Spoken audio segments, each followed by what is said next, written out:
Hello and welcome to Spooning with me, Mark Wogan. We are here in the Mount Street restaurant in London's swanky Mayfair, and the executive chef Jamie Shears has been cooking as ever for my very, very special guest today. The difference is they will be eating a number of the dishes blindfolded. Now today's guest. She's the queen of the bake-off tent. She's the queen of Bobbi Brown cosmetics. She's the queen of the green man in Eversholt. Some people like to call her Winkle, but you know her as Candice Brown. Welcome. Hi, what an introduction. I don't write these. He does. Come on, Yeah, come on. You could have owned that completely. Well, I love that. I love that. You're a queen. Most of them You are true. a queen. Most of them Can are I just true. say, I am slightly disappointed. You've gone with what can only be described as a toned down lip for me today. This is quite subdued for you in the lip department. It is. I did contemplate wearing red. I mean, I can top up with a red part way through if you'd prefer. Maybe we can confuse the viewers, at least, not the listeners. Yeah. And you could just suddenly go deep red halfway Let's through. do it. I can do that. And like between spoons. Sure. Okay, Let's do it. great. We can do that. Now, it's so nice to have you on here, and I think we should admit to the lovely listeners and viewers that we do actually know each other. We do know each And other. we met a couple of years ago at Chris's fantastic Carfest event, and anybody who doesn't go to that is missing out. You are a stalwart of it. I mean, how many years have you done it? I want to say it's about 7 years. Can I also say I'm so excited to be here. You know I completely and utterly adore you, and I feel very lucky to be here with you. It is an honour to have a queen of the tent here. Going right back to the start, you were born in Edmonton. I was born in Edmonton. But that's not where you grew up, was it? Mainly. But... And then Bedford as well? Yeah, I moved around quite a lot. So I was born and brought up in Edmonton, Tottenham.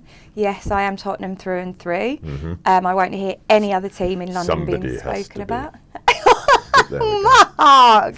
And, it's quite painful every year. But, so my nan and granddad were in Edmonton and lived there their whole lives. And so your nan was your cooking inspiration, wasn't she? My nan was my everything inspiration. My nan was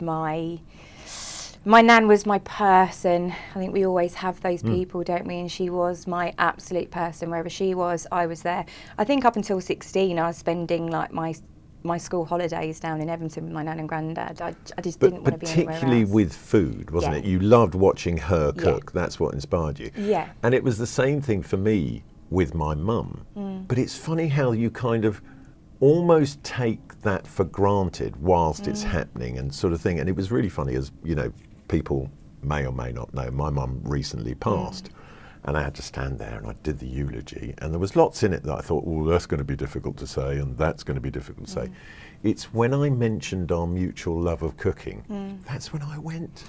I literally was like, I was like, at that point, because that was such an important part of our connection. Yeah, I think for me, and when we were kind of researching this, I did actually say when I was writing, it's weird because I feel really emotional today. There's been a lot going on, and I was on the train and I was like, oh my God, like I could feel myself welling up and I didn't know why. Well, if you could cry, we can make that go I don't think there's going to be a problem. Yeah. But I think for me, Nan was she was the epitome of good. She was the epitome of kind. And she was a dinner lady, and just everything about her food was amazing. And for me, food is about memories. Food is about nostalgia. Food is what brings people together. It's so much more than fuel, and I think it's so important. But everywhere she was, I was there. She was kind of one of these people that was just kind of just stood back, just watching what was going on, and was never happier than when she was with her family and cooking for her family. And I really hope that that's what I've kind of taken. I love feeding people. I love offering food, and I don't know, it's just, it feels like it's my link to her completely. And she was just everything. And like I said, I spent a lot of time with them and my nan growing up. My granddad was a funny bugger with regards to food and things, and it's just all of those memories. Tricky eater? No, he had the things that he loved so much, and he used to wind my nan up. Like, my nan would cook roast dinner and not break a sweat for 30 of the family, and he'd go, "Oh, it was lovely, Mark, but sometimes just prefer a corned beef sandwich," and she'd go, "Fred." Like, imagine, like, but it wasn't ever said with any malice or anything like that. Like, one day, so she'd take us out, and she took us to the zoo. We went to the zoo, and she said to my granddad, "Right, there is food in the fridge. There is mackerel." He used to love a bit of mackerel. There's bread. You can make yourself a sandwich. Yep, fine. We come home, and she said to him, "Have you had lunch?" He said, Yeah, I've had lunch." And she said, "What have you had?" And he said, "I had a sandwich." She said, "You haven't had a bloody sandwich because there's still bread in the bread bin. I had that bit of mackerel. You haven't had the bit of mackerel because the mackerel's still in the fridge. What have you had, Fred?" "I've had 4 choc ices and a cherry tomato," all right? And that's what he'd eaten for his lunch. I mean, but I can kind of, the Also, thing. me too. Well, Me it's that too. thing, when you're around food and you're cooking food, when it comes to your eating as a sole individual, Yeah. you can be really lazy. Yeah. Like, I'm currently obsessed with Roundtree's do a watermelon ice lolly. I know which one you mean. Interestingly, I'm not very good. I can't stand watermelon. I think it's a bit weird. But any other ice lolly, sorry, it's also just, it is a bit weird, isn't it? Yeah, well, we'll get to some of your weirdness Some later of them are on, so weird, and it makes me so nervous, Mark, that I've admitted. I should have just gone, "Oh God, I hate chocolate." No, you wrote it all down, and we have created a little menu for you here. But what I do find extraordinary, which I didn't know about you, is you didn't start out as a cook. You started out as a PE teacher. Yes, yeah. Which, I've got Yeah. to say, I find amusing. Why? Because No. no, hold on. Hear me out. I think I know what Hear you're me going out, to hear me say. out. Because if anyone follows Candice on social media, particularly on Instagram, she's constantly posting videos of her hating running. It's so boring. It's so boring. Yes, I used to be a PE teacher, so I've done many a job, which makes kind of sense in my weird ADHD-ness. I've gone through kind of everything, but one of the things I knew I always loved was sport. I couldn't sit still. I had no real interest in like the lessons or classes that meant having to sit still. Anything like food or woodwork or sewing and PE and sport, I was there. I excelled in. And I love sport, and I thought I always wanted to go into sport. So I did a few other jobs. I was a flight attendant for a while. I mean, you would never guess that. No. Is that where the lipstick started? No, the lipstick is completely Mum's fault. Mum said never ever underdress. I mean, they run pubs for 25 years. So it's definitely in my blood, but she was your landlady, this big old perm. She looked like Mr. T with all the jewellery.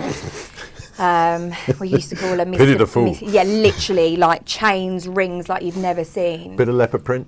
Sometimes, yes, but lippy. A little bit too Bet Lynch, that one. Yeah, it wasn't so much leopard print, but it was the lipstick, it was the perm. I'm a fan of leopard print myself. I mean, I think I've seen you in leopard print, and you suited. I've got a bit of a problem. Yeah. It upsets Johnny, the amount of, who's the producer, upsets Johnny the amount of leopard print I've got.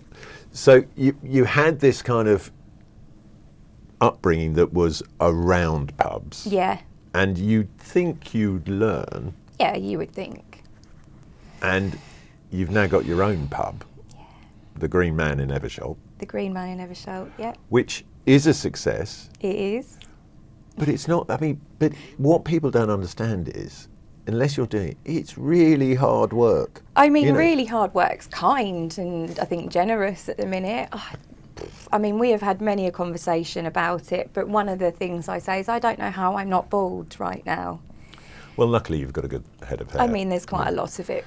But what a lot of people don't realise is that, they see you as Candice Brown Bake Off, glamorous, blah, blah, blah. You're in there. Yeah. I mean, the amount of times... I live above it. Yeah. The amount of times that, we've said, oh, let's go and do this. You're like, I can't, I've got no staff, I'm in the kitchen today, it's just me and one other, I'm on my own doing Sunday lunch, blah, blah. Yeah, This is it. Where did you get that grafter bit from you?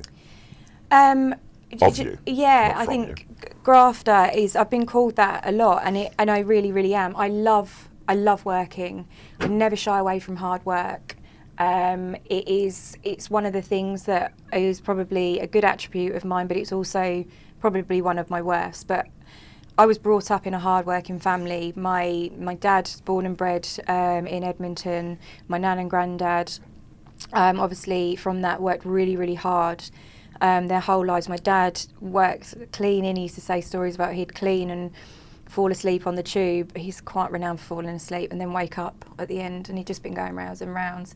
And then they had pubs. I did that, but it was usually drink-induced. Yeah, hence I don't do it that anymore. panic of waking up of have I missed my stop. Well, waking up in Exeter St David's. I mean, that's quite far away. And they just always worked really hard, and seeing mum and dad growing up and seeing mum and dad working in the pub and knowing how hard it was. I don't know. It's obviously it's born in me somewhere. It's instilled in me somewhere. Or you're just a glutton for punishment. Or I'm just an absolute wally, because it is insane in the pub at the minute. But I mean, in no small part, other than your work ethic, the reason the pub is successful is because you have a profile, and you have that profile as a result of winning Bake Off in 2016. Yeah. You entered yourself into it. Talk us through that, because it has changed a bit since your time on it. Yeah. Did you find it an enjoyable experience? Was it very stressful? I mean, we know how it was produced and how you were essentially presented to us. Yeah. But what was it really like for you? Okay, for me, I loved every complete and utter second of it. And I was with 11 other of the world's most beautiful, kind, generous people. And we were a 12, and we're still a 12. And it, honestly, I loved every second of it. Even when it got hard, even when there were tears and there was worries. And that never come from a place of because I was throwing a wobbler or throwing a tantrum, as the press mentioned, because I got a lot of in the press, and because God forbid you're a woman who does some cooking and you wear lipstick or a pair of high heels. I mean, I just loved every second of it. I loved every second of it. There was no part of it of me that ever regrets. There's no part of me that didn't enjoy it. I learnt so much. And I just wanted to be part of this show I adored. I watched it probably like everybody. I watched it and I loved it, and I loved cooking. And for me, cooking was my happy place. It was my place where I went when I was happy. I wanted to celebrate. It was where I went if I was having a bad day, and I was having bad days. I speak a little bit more honestly about sort of mental health and things, head down, and I just wanted to be all consumed. And my friend Anna would message me saying, "What are you up to?" I say, I'm baking, I'm in the kitchen. She'd say, "I'm coming over," because she'd maybe know something was a little bit, and there'd be more cake sometimes than I knew what to do with. And I wanted to be part of something I loved so much, doing something I loved so much. It was never a case of watching it and going, I could do that. I just wanted to be part of it so much. And it turns out you could do that, and you won it. Some of the time, yeah. And that was a big moment, because, you know, good and bad in terms of how you were portrayed by the press, it changed your life. Completely. And, you know, gave you a kind of entree into a completely different world. Did you enjoy that bit? Yeah, still, I mean, for me, I didn't have any expectations. I didn't expect to get on the show. I didn't expect to progress through the show. I certainly didn't expect to win. I Peacocks wasn't aside. The peacock, that bloody peacock. It was the gingerbread pub, that bloody thing.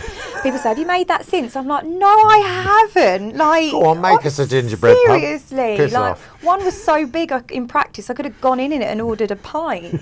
And the other one looked like a nativity scene. My dad said, "Winkle, why have you made a nativity scene?" And I started crying. But I just, I had no expectations. I wasn't the best baker, but what I did is I had hard work on my side, and I put everything, every bit of saving I had, every piece of my time, everything. I knew I had to work the hardest. I was having antiques sent from France to decorate to put my bakes on, because I knew everything had to work for this to work for me. And then all of a sudden, but I still had no expectations. Do you think it's time to admit that you are also deeply competitive. In some things, and people that know me, if you've ever seen me play a board game or anything like that, then I am extremely competitive. But I don't know, on that it was just weird. We got. Sorry, I'm all right. I do swear a little bit sometimes. Yeah. Well, if it gets too much, we'll just beep you out. Yeah, I won't say any really bad words. I'll save them just for you. Oh, and she does. On the Bake Off, we got a one day because we weren't competing enough, and Paul came in and was like, you know, this is a competition, guys. But I think at that point we were like rolling around the floor like playing double, so we were competitive playing double, me and the other Bake Off guys, but we'd get in the tent and go, right, who needs some help? And that's what it was like. And actually everyone, like people recently have kind of gone, oh, were you edited badly? And we were like, no, that's exactly what you saw. It was like that. There was no animosity, there was no kind of stitching people up. We genuinely wanted each other to do really well. Sorry guys, but there was none of that. No. And then, you know, you released your book the following year, Comfort, which was a huge success. Thank you. I look like Snape on the front of it, don't I? It's fine because he's my favourite character ever. So. But do you kind of miss that kind of furore? Because it has quieted down. I mean, you did Dance on Ice as well. Yeah. I met my one of my favourite people in the whole wide world, my Matt. Do you know what? It's a funny one, and I really feel like for me, I'm not Bake Off Candice anymore because. I think obviously a lot of time has passed, but I've worked really hard on these other areas. I've worked hard to become Candice, and I've worked really hard with the pub, and that side of thing is me. That side. Well, you opened that a couple of years after you won. I mean, it's been going since 2018. 6 years in December. And I love learning, I love doing what I'm doing, and the guys that are coming off and Bake Off, people say, oh, would you go back and do like a Champion of Champions? I say, no, I'd get my arse absolutely handed to me. Really? Do you think the standard has gone up? Do you know what? I'm quite confident of my flavour and my traditional side of things. Decoration-wise, I haven't got the time or the patience to make, I don't know, myself out of cake. Like, I can't do that. Like, no.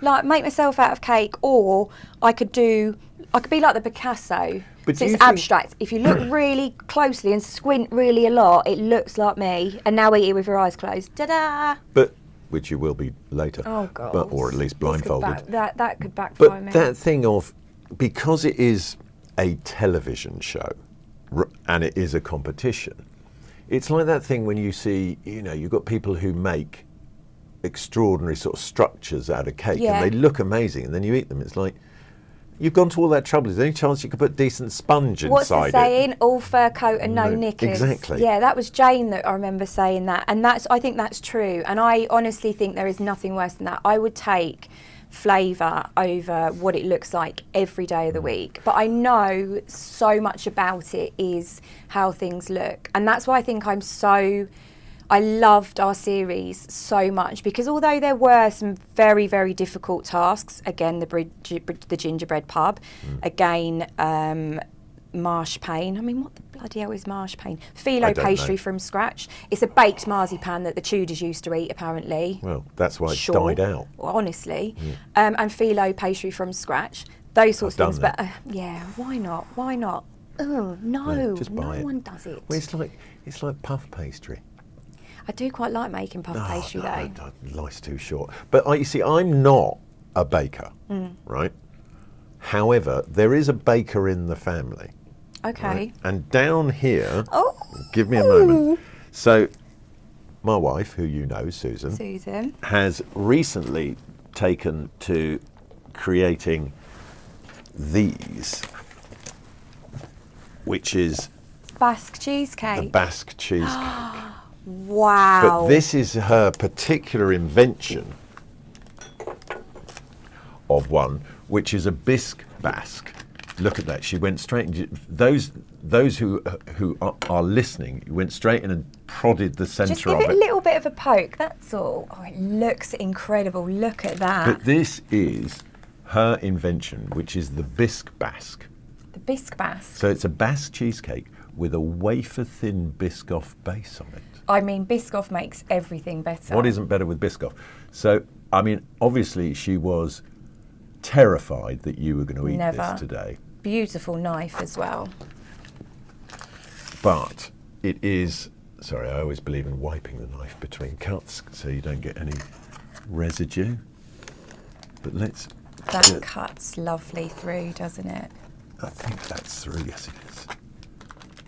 Now. And I love it because we've done these in the pub and people are like, Basque burnt. It's not burnt, it's a Basque, thank you. So, there we go. Look at that. Let's just have a look at that. Look at that base. That's stunning. Now, obviously, she's very keen to know what a bake-off winner, and you in particular, think of that. Because, do you remember, she brought some of these to Carfest? Yeah. And the whole thing disappeared in about 5 seconds. That's when you know it's good. I mean, look at that. Okay, I'm going to let you into a little secret. Go on.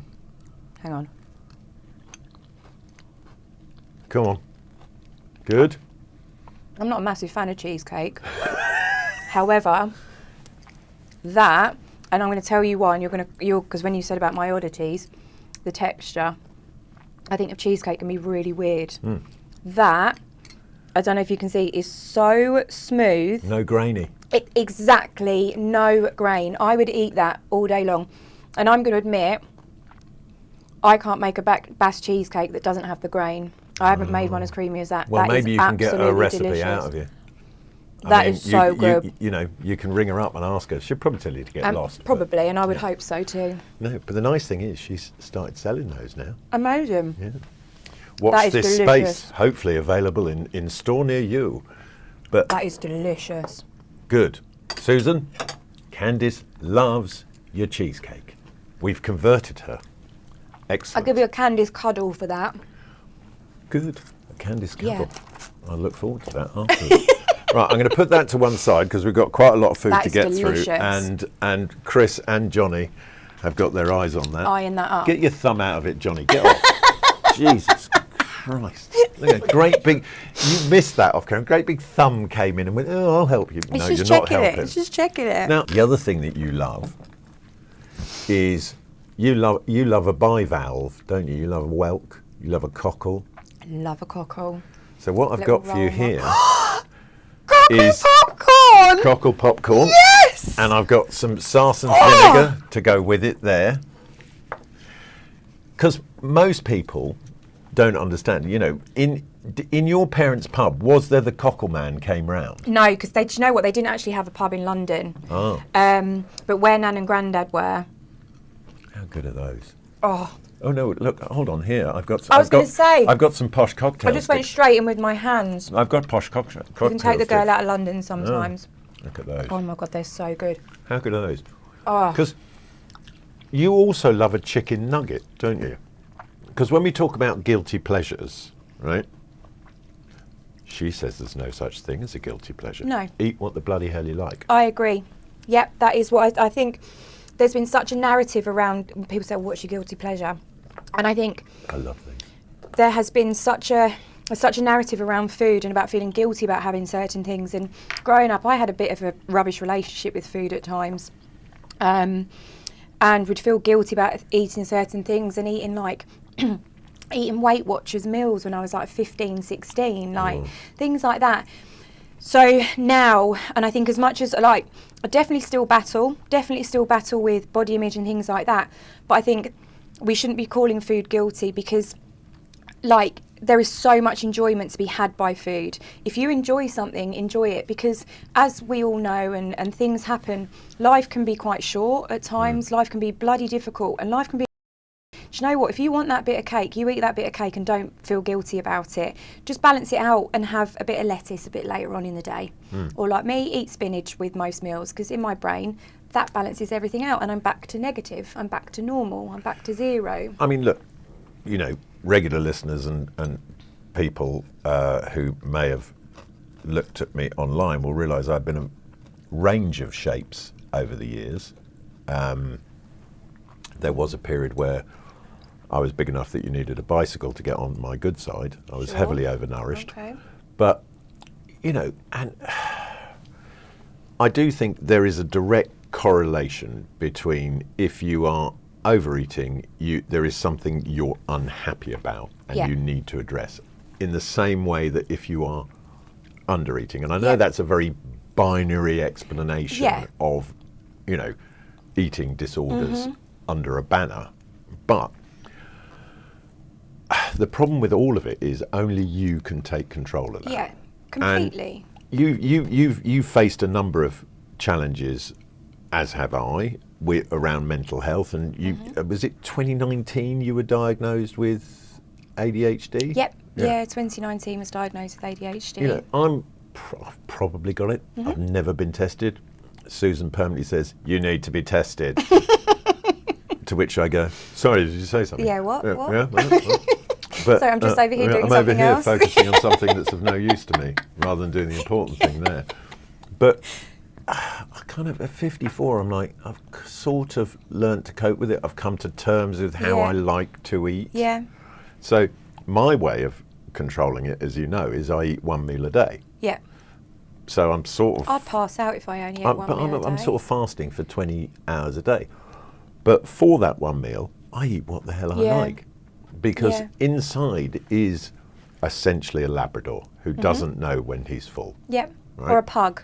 Yeah. I've got a pug, and they would eat until they burst. Yeah, I've got an Irish Wolfhound. That's the real. You think he loves you, but actually he thinks you have food. Yeah. So, but where are you now with that? Because you seem to me, you seem like a settled person who's kind of just, look, this is who I am, and if you don't like it, that's fine. And if you do, great, come along for the ride. Yeah. But we all have that, as I described, as that inner voice. Yeah. That you need to ignore at all costs because it never tells you the truth about yourself. How do you deal with your inner voice? I do call it something else when I'm on this, as you know.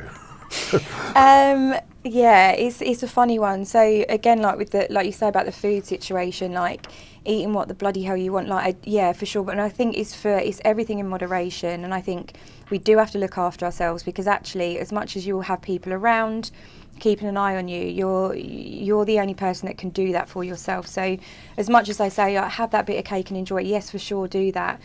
But as you said, like if there are those things that are causing problems, then obviously that's where we need to speak about, and that's what needs to be spoken about. I'm probably my own worst enemy, because I can give advice until I'm blue in the face. Will I take it and will I listen to my own advice? No. I'm great with other people's problems. Oh, yeah. Oh, me too. Yeah. Me too. But because it takes one to know one. 100%. But that inner voice, and it's interesting you should say at the moment, is probably the worst it's ever been at the moment. Really? Things have been quite difficult kind of the last few years, just with all sorts of different bits and pieces going on. It's so about getting emotional. I don't know. I am very much, this is me. I speak about things, not as much as sometimes I think I should. It's only been more recently that I do, but I am a people pleaser. I want people to like me. I want to make people happy, and I take quite a lot on, and if that's not happening, and I also worry quite a lot. But interestingly, the inner voice at the moment is cruel. Yeah. But you see, that thing is like that. What I have to do, there's two things I have to do to deal with it. One is speak to somebody else, because I always say better an empty house than a bad tenant. Yeah. Right? And the other one is kind of, I've had to find a faith of some sort. Mm-hmm. Now, having been raised a Catholic, it ain't in a church. And that's just me, right? And I respect that lots of people get a lot of solace from a church and religion, and that if that works for them, brilliant. But you've got to find your way. But the single most important thing someone said to me that made it trigger for me was, what is the opposite of faith? Certainty. Certainty. And we all Interesting. try and live in certainty, which is a complete fallacy. You know, it's like, it's a joke. Oh, They're yeah. going, you know, especially if you run a hospitality business. Yeah, you know. I mean, There's a great guy called Murad or Momo, who has Sketch down the road here, and he had Momo. He's a very successful restaurateur. He used to have lots of restaurants in Paris and whatever. He's a dyed-in-the-wool hospitality guy, and he said the best line on it ever. He goes, "You know the ones I am jealous of? The ones that are and full." It's so true. It's so true. And it's that terrible thing when you know you're doing something right. Yeah. Right? Because you strike me as a tad of a perfectionist, right? You know you're doing it right, and you're like, where is everybody? Yeah. Why Well, are they what's not going coming here and on? eating Yeah. this? And then the next day you're full, Yeah. and you forget about it. Yeah. But that the difficulty sometimes, which I think you suffer from, is being able to zoom out and go, 100%. actually, Yeah. I'm doing all right. Yeah. You know, It's and really lots of people true. would assume Yeah. you are doing Yeah. all right. Yeah. Because, do you know why? You are. I thought you were going to say it's because you've got lipstick on. No. No, it's a really funny one. How people, and that's one of the things I always say, is just don't always take things on face value and ask questions, and I think it's really, really important. And like I know, and I have to kind of take stock, and I do have someone I go and see, and I'm working with, I would try some EDMR therapy, which is interesting. What's EDMR? So it's all about retraining part of your brain that's dealt with trauma, and it's about so they either click or you follow while they're kind of revisiting these, or you're revisiting these trauma bits, and it's about reprogramming. They click. So you would click, and you'd follow the clicks, or it might be a pen, or it might be a sound, or it might be tapping. Is it that it's similar to wearing a rubber band around your wrist and, I think, to change the state? I suppose so. I suppose in a way, but I'm much more kind of in depth. And I know it's something that's kind of fairly new here, but is being used a little bit more and more with regards to kind of trauma and things like that. So what do you Google if you want to know about that? EDMR. EDMR. EDMR. I shall look that up. Yeah, it's something that I am constantly working on, but I also know I need to kind of work on these bits and pieces, but it's just I don't know, we are bloody complex, aren't we? And it's when we kind of take stock, and like you say, you sit back and go, no, I'm okay, and then some days it just gets so overwhelming when you're like, oh my god, like what's going on, what am I doing? I stop and start again. Yeah, I when that really happens. need to learn how to do that. I really need to learn how to do that. What's that thing they say? If you meet 3 or 12, the third one might be you. That's so good. Because that's the thing. It's so like, good. if you're in the car going, oh no, it's like, hold on. Hang on. Is it everyone else or is it me? Is it just me? Yeah. But it's trying to stay in that state Such without a good then word, that, isn't it? beating yourself up, Yeah. Now, despite all of this, you soldier on very glamorously and very Most of the effectively. time. I mean, you do. 'cause Most of the you time. But you come out the other side, I have whatever had it is. people come in, I'm more talking about the glamorous thing. I've had people come into the pub, and normally I wear dungarees. You know I love a dungarees. Who doesn't? Hair is in a bun, like all scraped off my head. Lucky if I've got a stitch of makeup on, certainly no lipstick. If I'm serving food, or at the moment I'm in the kitchen a lot and I'm still kind of running food and things. And I've had someone ask me if Candice is ever at the pub. I must have I'm looked here. so rough. I went, no, she's never here. And I just walked away. And I went and I stopped and I went and looked at myself in the mirror. I went, you need to put concealer on in the morning. Honestly, so the glamorous side of things doesn't happen all the time. But do you know what? I do soldier on. Someone described it really recently as you just seem to be fighting fires at the minute. And that hurt because I could see it was hurting them a little bit. But actually, yeah, it is, because we do that. And when you own your own business, you have to. And you just keep doing those things until, I don't know, it becomes kind of better. But also, I'm learning that I do need to take a step back and breathe as well. But it's how do you look after yourself? And Crocs. But it's that thing, isn't it, where if you are of the nature that you are, the one thing you're probably the worst at, the one thing you could be critical of yourself is taking care of yourself. Yeah. Put yourself first. Yeah. So then you could be effective for others. I'm so low down on the list of priorities. Put yourself to the top. Put yourself to that terrible thing about it. As much as it's this kind of gentle, lovely kind of show that you can just lose yourself in for an hour, it is quite nice when people fail. Not when you're doing it, let me tell you, when your bread doesn't cook all the way through and it has done 85 times in practice and you don't know what's going on and you're crying and there's snot bubbles and stuff, it doesn't feel that very good then. But it's great for us as the viewer. It's jeopardy. People love a bit of jeopardy, don't they? And I think, do you know what? Certainly when I was on it and when we were on it, there was never they didn't want you to fail. They didn't want, it wasn't that sort of show. It is a gentle show. But what do you think is the biggest misconception? Because having been on it and then you come out and you get asked lots of questions about Bake Off. What's the biggest misconception people have about Bake Off? Biggest misconception, probably two, is one that it's not actually filmed in a tent. Oh, it is a tent. When it rains, it's probably leaking. When it's cold, it is absolutely bloody freezing. On the first episode that we filmed, we had to have all the ovens on full blast open because it was so cold in there, and Mary was walking around with a hot water bottle, little tiny dot that she is, and she was coming behind me, she was tucking my top in behind me, telling my kidneys were going to get cold, and I was like, you just come and be my nan. And then they said you need to stay 10 metres away from it at all times. They didn't. It was okay. And it is filmed in a tent, and when it's hot, it is so hot in there, and you can guarantee on that hot day you are doing chocolate. You know it, of course. I once stayed in a teepee. I have no idea how the Native American people survived as long as they did. For that exact reason. But also, things like that, it goes from being minus 50 in there to 50 degrees in the space of about 4 minutes. Like some kind of torture chamber. Honestly. And you're like, you come out and you're like, am I in a different world? And you woke up and you're like a little prune, you're like a little raisin. You know, because baking is such a, essentially, it's much more scientific than straight cooking.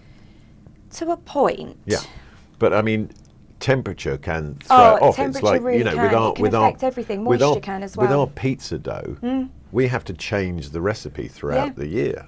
Because flour holds moisture, and people don't understand that. I was talking to some people the other day and I was saying, liquid-wise, it's never a case of it's exactly this. And it's just a case about learning, like the feel of it or what it looks like and things like, get your hands in and touch it. Obviously, if it's not yours, do ask.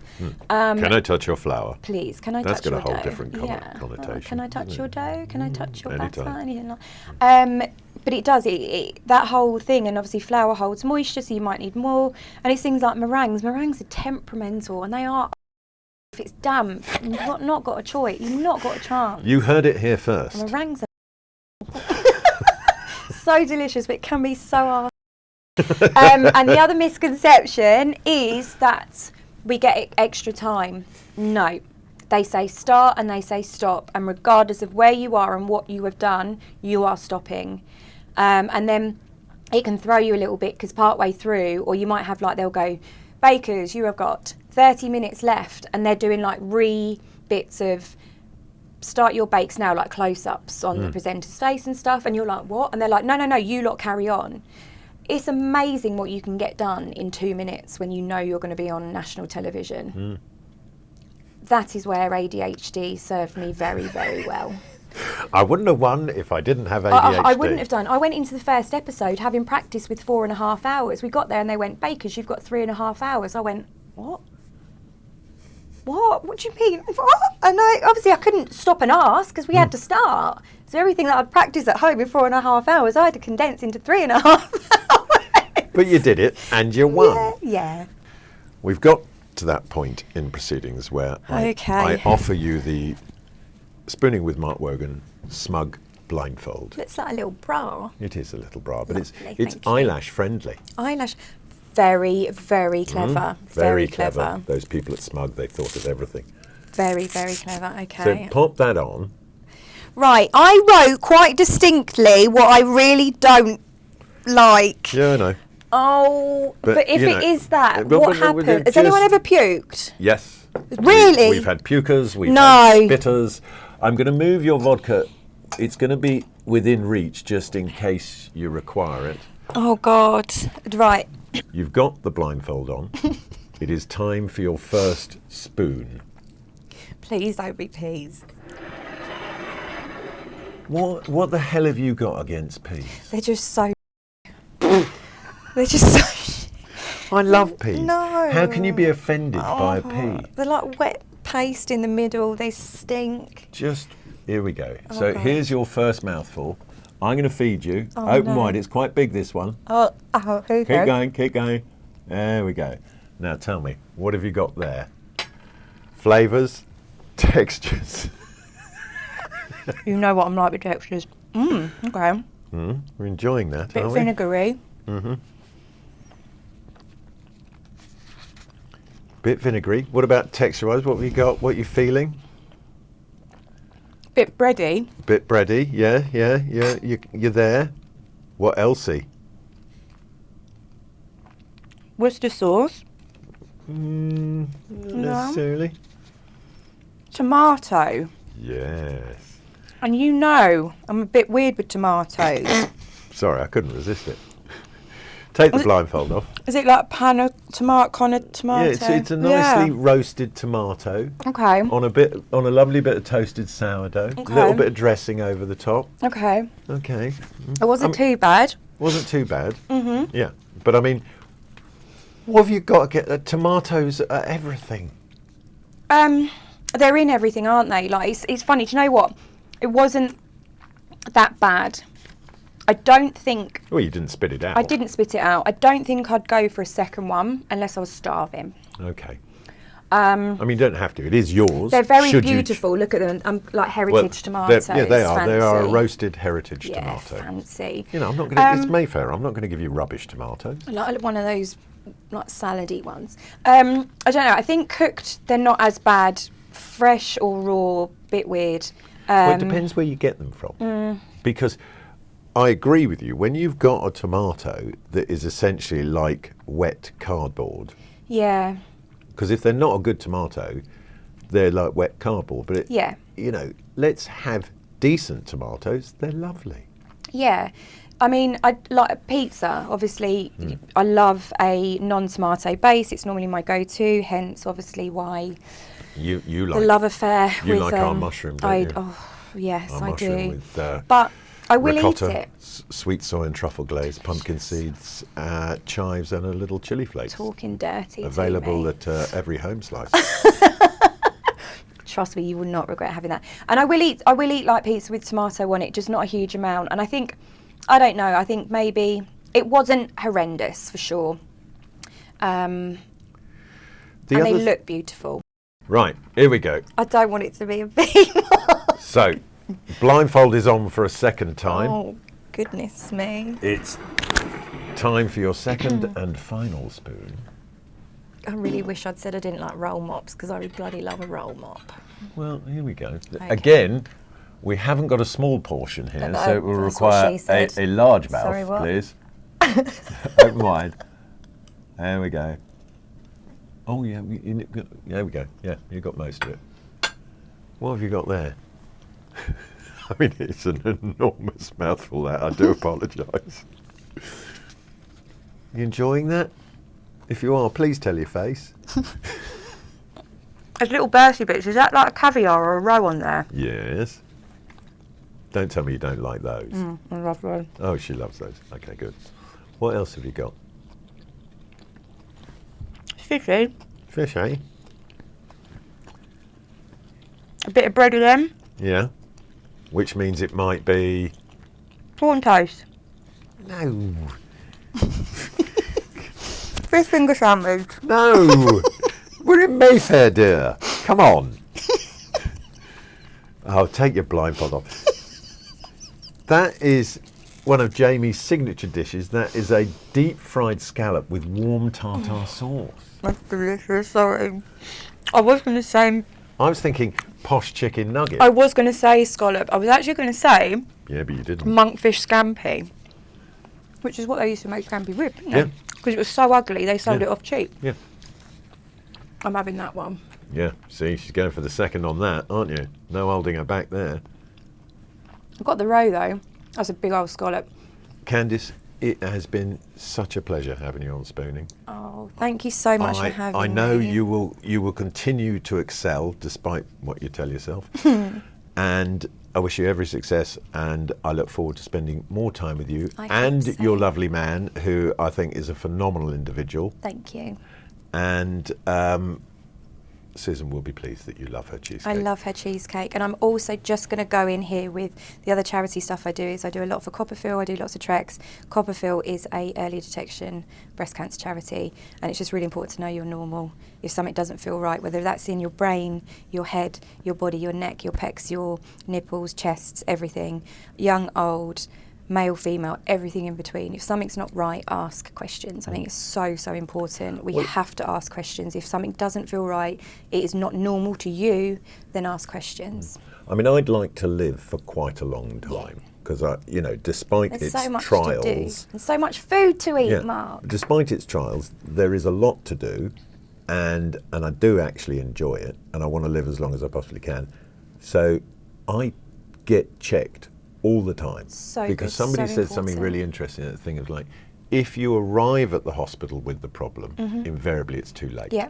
So just regular checks means that you can take yourself to the hospital if there is a problem. Yeah. And I said something the other day, and it was like, wow, that was quite good for me. I said people are still embarrassed about asking or checking themselves, or even mentioning the word nipple, or checking your balls, checking everything. Well, how do you think blokes think about their nuts? Literally, like, why are we embarrassed? We've all got them in some way, shape or form, because if you're embarrassed now, at some point it could be too late to be embarrassed. Yeah, no, I think a number of people... Yeah. I say it on stage when I'm demoing. No, but I mean, a number of people die through embarrassment, and that's a ridiculous reason to die. So if it doesn't feel right to you and it's not normal for you, ask questions. And that's also with your brain and how you're feeling as well. And I think it's really important that we look after ourselves and we look after each other.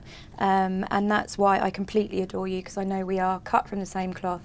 And thank you so much. And we like some of the same cloth. We really, as well. really In do. fact, it looks like we talked to each other before dressing today, but that's another thing altogether. But long may you continue doing what you do. Thank you. And I'm sure, knowing you will end up doing something completely different next, because that's just the way you are. But I wish you every success with that. Thank you so much. And I hope for a long and enduring friendship with you. I hope so too. Big thanks to Candice for spooning with me today. And of course to the team here at Mount Street Restaurant for cooking up a storm, albeit a tomato and thankfully no peas. I will be joined again next week by another special guest who will be trying food blindfolded. This podcast is obviously available wherever you get your podcasts from and on YouTube. But until next week, stay beautiful.